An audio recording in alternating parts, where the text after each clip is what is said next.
Bonjour, c'est le pourquoi du comment, la seule émission culturo, sympathico, gastronomico-religieuse qui met les petits plats dans les grands pour vous parler du rapport alléchant entre les plats typiques de notre douce France et la foi. Et en ce moment, vous êtes forcément sollicité par vos enfants ou petits-enfants pour faire des crêpes. Évidemment, c'est la Chandeleur, et oui, la fête des chandelles qui a une origine religieuse et en partie chrétienne, on va voir ça. On verra aussi pourquoi on mange des crêpes à cette occasion.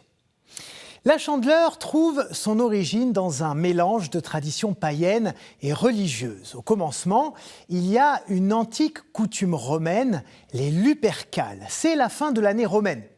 Deux garçons entraient dans une grotte sombre, symbole de mort, et par le sacrifice d'un bouc, symbole de la fécondité retrouvée, ils purifiaient les mois à venir et rendaient possible une nouvelle année de vie. Cette tradition était associée à la Festa Candelarum. On allumait des cierges à minuit en symbole de purification et on mangeait des galettes de céréales pour invoquer le retour du soleil. Parallèlement, chez les peuples scandinaves, germains et celtes, le début du mois de février correspondait à la fête de l'ours. On célébrait la fin de son hibernation comme symbole du retour d'une météo plus clémente et de la fertilité des terres. Et elle était aussi, cette fête, une fête de purification. Les siècles passent et comme souvent au moment de la christianisation de l'Europe, ces fêtes païennes, qui étaient encore très suivies un peu partout, ne plaisent pas vraiment à l'Église. C'est alors qu'en 472, le pape Gélas Ier décide d'en finir avec ses cultes ancestraux. Et pour frapper un grand coup, il institue la fête de la présentation de Jésus au Temple le 2 février, qui deviendra vite en même temps la fête de la purification de Marie. En fait, selon la tradition juive, le premier garçon né d'une famille doit être présenté au Temple de Jérusalem 40 jours après sa venue au monde et être racheté par l'offrande de 2 tourterelles. C'est à cette occasion que Marie croise un vieillard. Il s'appelle Siméon. Il va prendre Jésus dans ses bras et l'annoncer comme lumière pour éclairer les nations.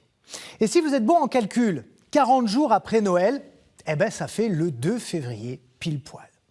À partir du 5e siècle, donc, des coutumes se développent. Un exemple, les chrétiens viennent chercher une chandelle à l'église et la ramènent chez eux en veillant bien à ce qu'elle ne s'éteigne pas. Le cierge rappelle la lumière du Christ et protège le foyer comme les récoltes. Voilà pourquoi la Chandeleur est aussi appelée fête des chandelles. Maintenant, les crêpes. Je vous l'ai dit tout à l'heure, les Romains mangeaient déjà des galettes de céréales pour célébrer le soleil. La crêpe a ainsi perduré à travers les âges comme une représentation gastronomique de l'astre solaire. Mais c'est pas tout. À l'époque où la Chandeleur a été instituée, début février, c'était le moment de l'année où les semailles d'hiver commençaient. Et les paysans, ils étaient très superstitieux. Ils pensaient que s'ils ne faisaient pas de crêpes, le blé serait de mauvaise qualité l'année suivante. Donc, on se servait de la farine excédentaire de l'année passée, si la récolte avait été bonne évidemment, pour confectionner des crêpes, symbole de prospérité pour les cultures à venir. Mais il y a encore une autre hypothèse, d'ailleurs complémentaire avec toutes celles qu'on vient de voir.